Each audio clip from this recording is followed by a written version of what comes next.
Ket misi. Pasan na kafe la nou. Ket, Hondjy moun da releven ba moun ti servis ta yon vide.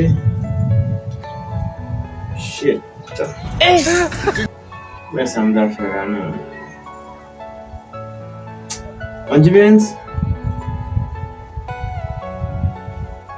Hondjy Benz? Oui.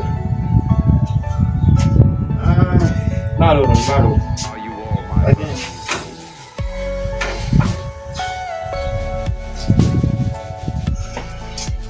Mwen laptop sa ka bok problem nan yon.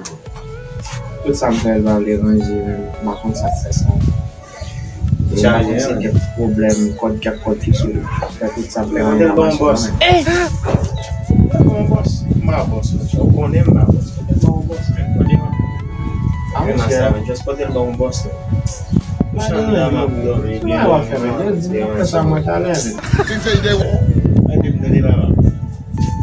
Dame de demen, go del bon boss. Mwen problem. Ok, fwe. Mwen te retounen men, mwen kote bon boss. aujourd'hui